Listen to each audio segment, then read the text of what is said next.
If you like what we do here, be sure to like and subscribe. Even support us on Patreon. Now let's go. Hello, friends. So, a little different circumstance this week. Normally I have somebody else with me, and I don't this time, but that's fine. So, the date I'm recording this is February 10th, 2025. Now, this will be relevant. I'm going to scoot forward a little bit. This will be relevant because I want to talk to you. I want to be close to you.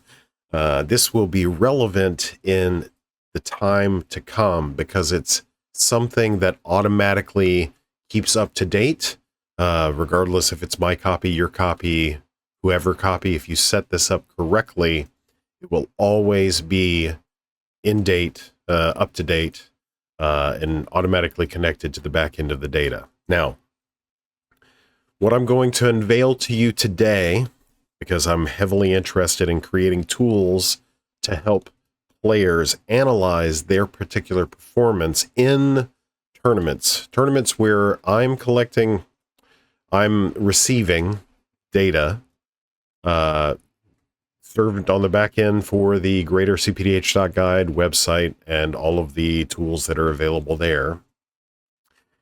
So the tool I'm going to debut to you today is complicated AF to build and distribute. I'm working on creating one that is website-based, looker-based, but the things that you have to do behind the scenes to get this to particularly work aren't necessarily congruent with how Looker operates. So I would have to definitely bend some rules on making that happen from the website.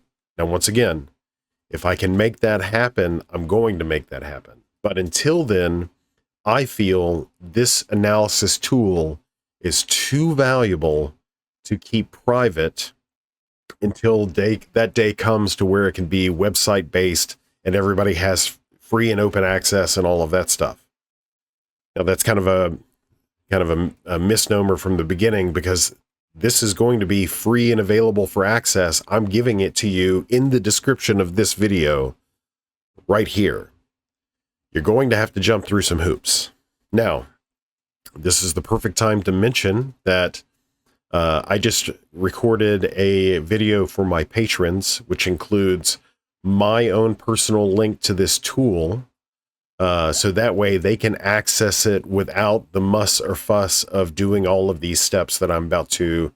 I'm not going to coach you all the way through the steps, but I'm going to provide you with a document that walks you through with photos of how you set this up for yourself.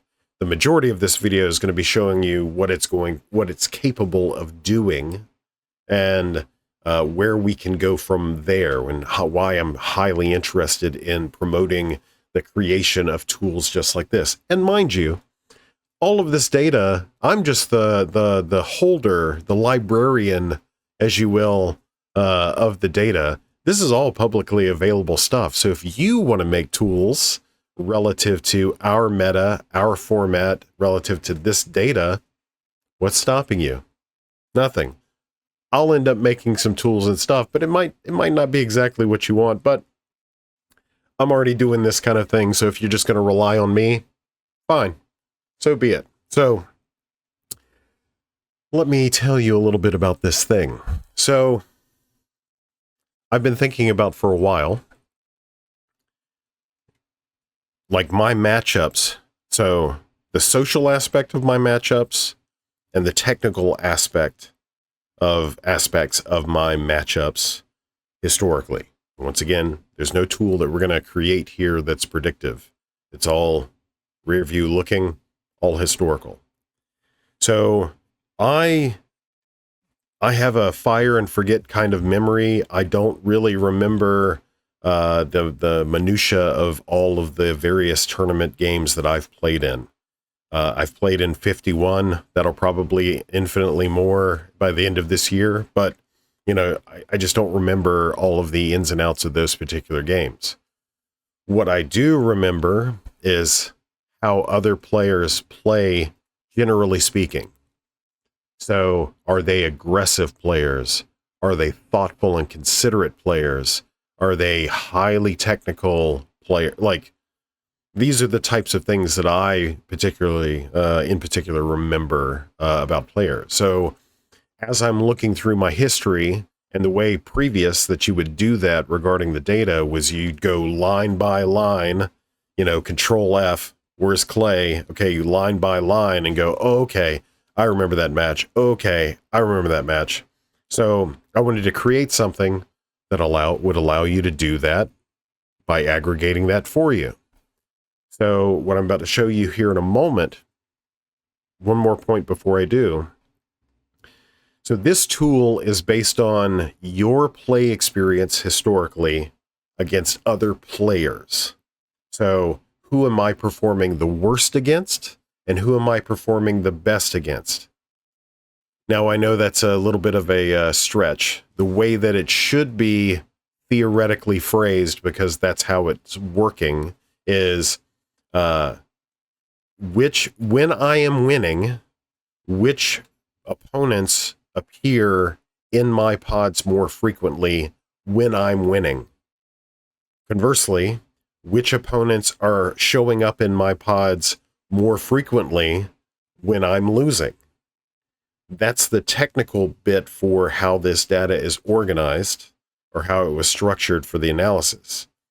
The logical leap that I'm taking is, what influences do these players who show up in these pods when I'm winning or show up in these pods when I'm losing, what social influences are present in those matches, in those games? So what I'm going to show you right now, here we go, is this tool. It is a sheets-based tool, which is a pain in the butt to, it was fun to create. It is super hard to distribute. So what you see before you is just a summary page. Obviously it's got a highlighted thing telling you to select in a very specific drop down in a very specific cell. So what this does is, when you change a value in this cell, if you've set this up correctly, if you change a value in this one cell, you don't have to touch anything else. It'll run a script in the background, and it'll aggregate all of this data for you and present it on this particular page. So that's what this is, and that's what this does. So what you see here is that your boy has played 51 games, tournament games total. He's won 9. He's lost 42. And your boy Clay has a 17.6% win rate. Now, am I a bad player? Absolutely. Get wrecked. Do I play a lot of experimental things and try new things? You bet. I push things. I don't intentionally try to be unconventional, but I try to push things that are non-conventional all the time. And there's a risk in doing that. Either it's really good or it's really bad. For those of you who have been around for long enough to remember Shardless Agent, you know exactly what I'm talking about.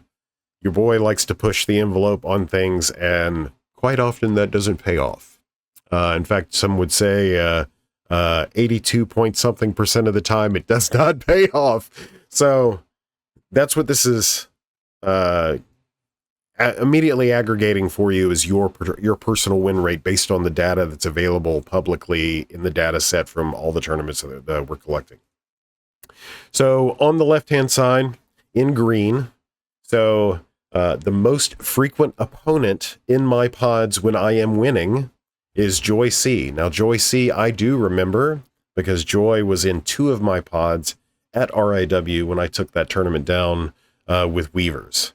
So it makes sense to me that Joy is appearing as my top player that I win most against. You get it. And then we have EB Shiny, Puzzle Box, Cardinal Frosty, Aria, right? One ofs. Obviously, since my win rate is so low, the number of opponents in pods, or the frequency of certain opponents in pods where I'm winning, is also going to be somewhat low. Now, that said, look at the other side. Most frequent opponents in pods where I'm losing, apparently Tony Baloney has something out for me specifically, or he really knows how to play against me, or there's something, a third explanation, because none of this is really definitive, is that both Tony and I are losing, or we're in pods a lot together and we're both losing a lot together. That's another explanation as well. So what this tool forces me to do is consider, okay, like one out of 5 games I'm playing with Tony here, and there's something happening. That's what this tool is for, really. I joke with, some of this stuff, but there's something happening in those pods with both Tony and I in them that is contributing to my loss. Now, whether or not that is him winning or us influencing just the chemistry between us or the decks that we're playing or something to that effect, there's something happening in those pods where it's not favorable for me winning. Now, moving away from Tony, if I can pick on my boy Ryan here, Ryan and I have played a lot of games together. Now, when I say that, made the joke earlier about Tony having my number, Ryan really has my number. So Ryan is my number 2. Of course, he's listed, above Islane and Gator and Kunks, but like Ryan, likely because of our relationship and how well he knows me, he really has my number. He doesn't let me get away with a lot of stuff. So it explains how tight that gameplay is. Now, that said, I know Ryan has, we'll get to that point more specifically. I know Ryan has faced some criticism over the last year or so for interacting with his team members in a very specific way, some accusations and all that stuff that's unfun, but like Ryan and I are definitely not colluding, because Ryan is on my most frequent opponent in a pod when I'm losing.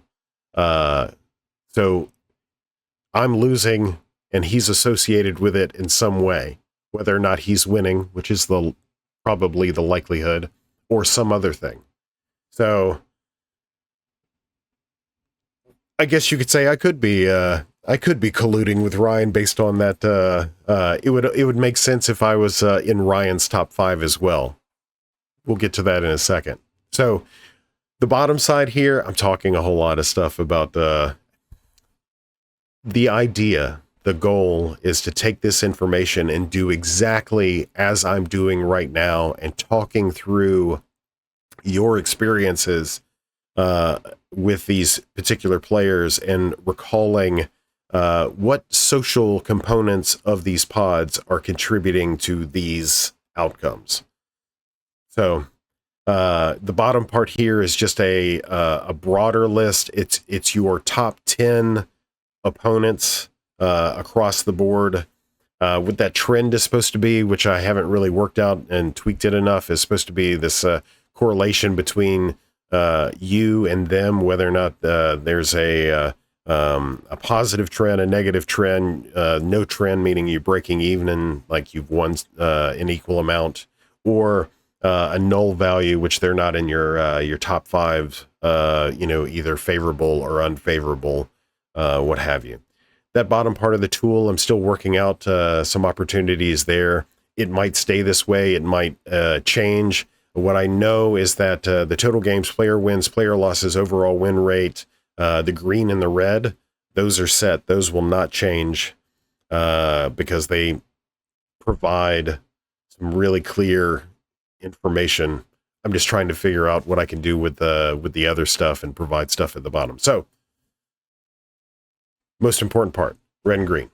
Okay, speaking of our boy Ryan.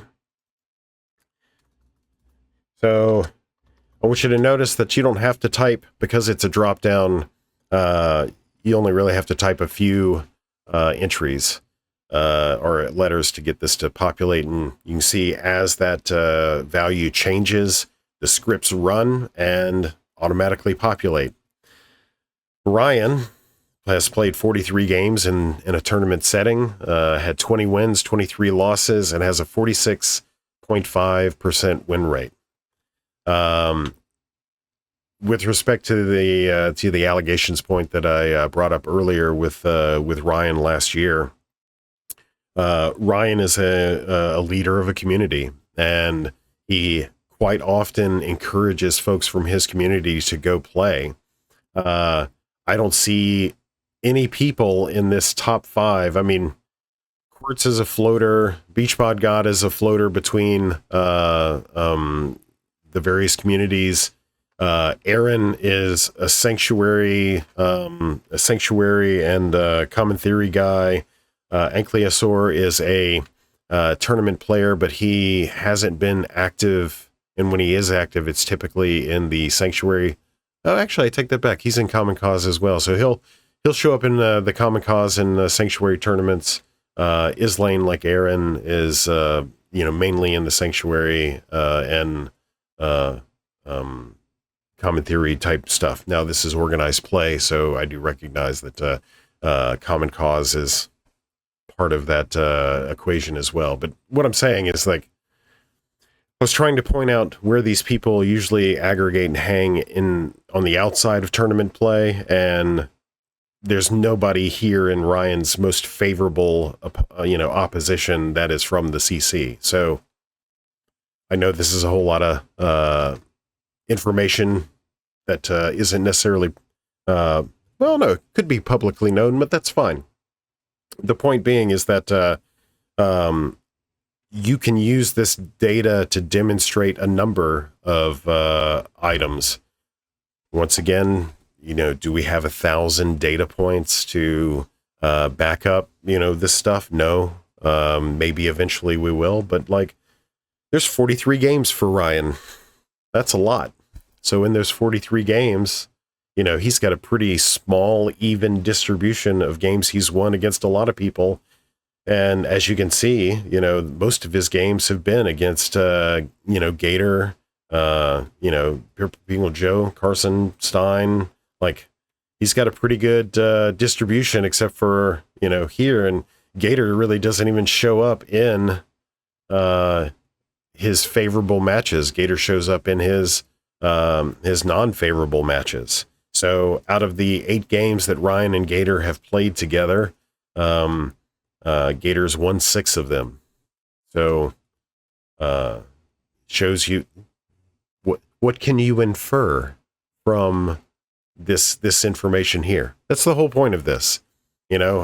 I quite frequently, I'll repeat this, what I said earlier in the video, I quite frequently look at the raw data and see if I can, infer things about, but there's so many records now. It's so difficult to find you and things specific to you. Now, I also mentioned this at the beginning of the video as well. Imagine a circumstance where instead of a name like Ryan here, it has a deck, commander, Sir Conrad. So now you can see the favorable matchups, and the non-favorable matchups for Sir Conrad. That's another tool that I can build, but I wanted to build this one first because I want to get players thinking about themselves and what they're doing in these circumstances, or what their opponents are doing in these circumstances, before we blame it all on the performance of the commander, if you follow me. So there's that. So yeah, this is what the tool looks like. That's kind of how you can read it. I'm going to switch over to another page. I'm not going to show all of the installation instructions one by one, but I'll point out some highlights and we can go from there. All right. The link in the description of this video is going to take you to this setup guide. I'm going to tell you right now, and this is the reason why I provided just an easy access link to my Patreon patrons. If you are not technical or not technically savvy, you may have an issue accessing this the way you want to. I tried my best to go step by step by step and tell you what you need to do to set this up. Effectively, what you were doing is making your own copy of this tool for yourself. Now, the reason why this works is because, like I told you, the back end of this sheet is copied directly, not copied, is drawing directly from the organized play data that we are collecting in perpetuity. So it will always be live, even though it is your copy, because that link is public and accessible by the public. So you creating a link or creating your copy of this right here, once you get this set up, it will always be live for you. So why do it this way versus providing you with a link? So the problem is the way that this is built. If you give everybody the same access link to this tool, people will be fighting over the drop-down menu. Imagine a circumstance where 200 players are trying to manipulate this thing, and you saw there's a little bit of a lag time. Once you select a name, it's like 10 seconds before the script runs and then outputs the information. Imagine people fighting over that opportunity to do so. Like I said at the very beginning, I'm trying to port this over into a Looker Studio type circumstance where that will allow multiple people to interact with it, in the absence of each other. It's a little bit too complicated for that. When you make your own copy, you're going to see the JavaScript that's powering this particular tool. So for transparency's sake, making sure that I'm not putting my thumb on the scale, you can see exactly how I'm getting this done. You can scrutinize it, modify it. You'll have your own copy to do so for this tool. Now, what you're going to see here is, so the link in the description of this video is going to be for this particular sheet, this particular document. This link here will take you and give you a copy. It'll force you actually to make a copy of the tool. And then as we walk through, I tried to provide pictures as they come up. Make a copy, make a copy. So what you're going to have to do is there's going to be some circumstances when you make a copy, you're going to have to go to the top of the toolbar at the top where it says extensions, click on AppScript, which is going to launch a separate window. When that separate window comes up, you're going to have to click the run button. When you click the run button, it'll take a few seconds. It'll start to spin. The throbber, as they call it, will start to spin. And then you'll see an authorization required prompt come up. You're going to select, review permissions.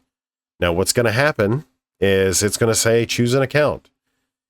If you don't have a Gmail account, you'll likely not be able to use this tool because you need to give Gmail, you need to give your Google property, your workspace, permission to interact with this particular thing.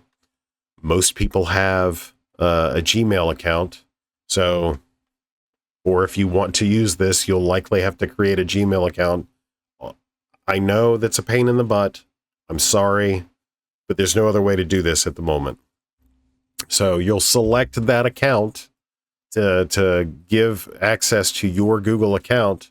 And then, oh no, a scary part. It's going to say Google hasn't verified this app. Now, if you Google this yourself on why this window shows up, it's because this Google Sheets has associated scripts that's not verified by Google. I did not get these scripts from Google. This is not a Google Sheets-based product, so therefore they're limiting their particular liability. It's fine, I promise you. Click on the advanced, and then click on the go to player analysis. It says unsafe. I promise you it's okay. and then you'll give the necessary permissions for your particular Gmail account that you selected.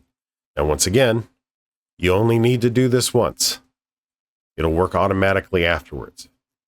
So once you give it permission to your Gmail account, because that's how you're going to be interacting with this thing, since it's your copy, not my copy, your copy, you're going to enable triggers. So on the left-hand side, there's a bunch of symbols. Now, the way that my app script is set up is these are automatically collapsed. So you have to hover on them. The clock is where you'll select. That's the one for triggers. In the bottom right-hand corner, there's a blue button that says Add Trigger. I know I'm going a little quickly, but I fully expect you to pause this video as you're going through this and following along if you want this tool. And then down below, you'll be presented with some options. Now, these are drop downs, so you're going to copy the selections annotated and read precisely, and then click Save. So you're going to make sure that the top one is Analyze Player Games, which is the script that I wrote for this.